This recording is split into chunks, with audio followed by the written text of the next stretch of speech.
A Pentium III cartridge clicks into a motherboard. On a terminal beside it, 6 groups of hexadecimal digits appear. The Pentium III processor serial number. It was assembled from the chip's processor signature and a 64-bit serial component programmed into the silicon at the factory, and software could not erase that factory-programmed part. A processor was always supposed to compute, and now it could help identify the machine using it. Across the early Pentium III line, Intel shipped that feature inside the chip. When it was enabled, ordinary application software could retrieve it without administrator privileges. On January 20, 1999, Intel Vice President Pat Gelsinger walked onto the stage at the RSA conference in San Jose to explain exactly what that number was for. His example was a protected chat room where access required the computer to deliver its processor serial number to the server. Since Intel had roughly 80% of the PC processor market at the time, this reached far beyond a niche product decision. The chip itself was the Pentium III Katmai, and it arrived in a Slot 1 SECC2 cartridge that looked like a black plastic module with gold lettering. Intel officially launched it on February 26, 1999. The first units ran at 450 and 500 MHz, and in 1,000-unit quantities that cost between $496 and $696 each. Inside that cartridge, set the processor serial number, a 96-bit value. The upper 32 bits carried the processor signature, including its family, model, and stepping, while the lower 64 bits were the individualized serial component program for that piece of silicon. Once the chip left the fabrication plant, that value was fixed forever. Retrieving the individualized part was not difficult. Software checked one CPUID request for the processor signature, then used a second request to collect the 64-bit serial component from 2 registers. Intel even documented a web-facing remote identification framework using a Java applet and a native DLL packaged together in a digitally signed container. Its reference design derived server-specific codes from the processor number for web servers, with support for Internet Explorer, Netscape Navigator, and AOL browsers. Intel's stated goals were straightforward. For e-commerce, Intel wanted the number to become one hardware-linked input into authentication. For corporate IT departments, that was a real advantage. The identifier could survive hard drive swaps, operating system reinstalls, and network card replacements that made ordinary inventories harder to maintain. Software companies could use it for licensing by locking an app to a specific chip, and content providers could gate access to private spaces, just like Gelsinger suggested at RSA. Gelsinger said more than 30 companies had already committed to using the serial number before the Pentium III even hit the shelves. Intel presented the ID as one building block for the trusted connected PC. To support the launch, the company poured $300 million into a global marketing campaign with the tagline, "Don't just get onto the net, get into it." Within days, Intel began retreating.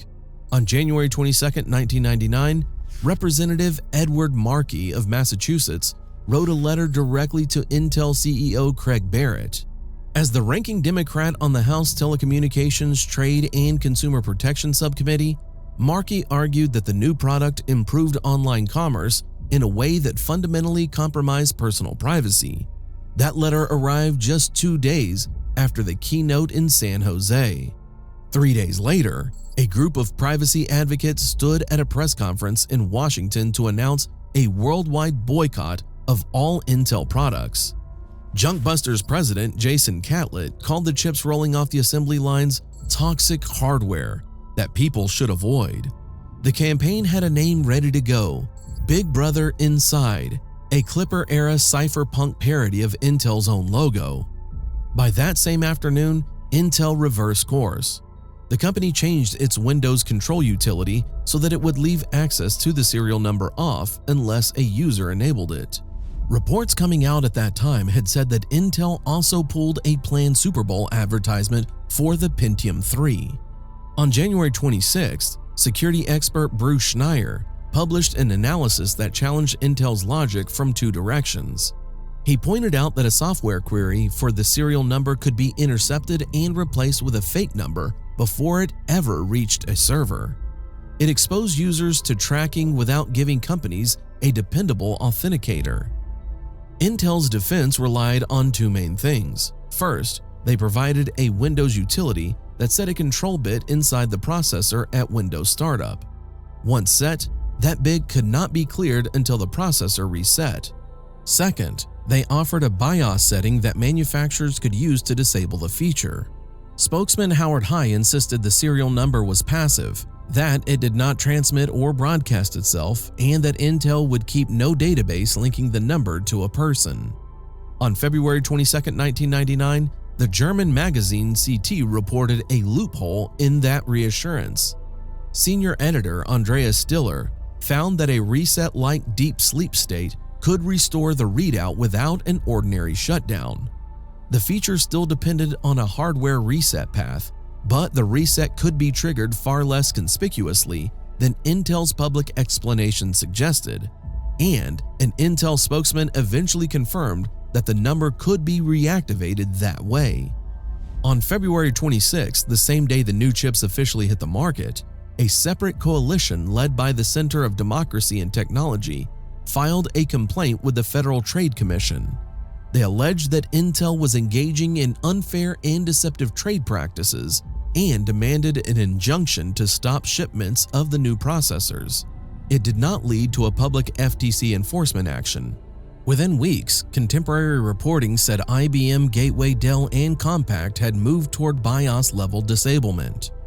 In March 1999, Zero Knowledge Systems president Austin Hill publicized a proof of concept showing how browser-delivered ActiveX code and a reboot path could harvest the serial number before Intel's Windows utility loaded.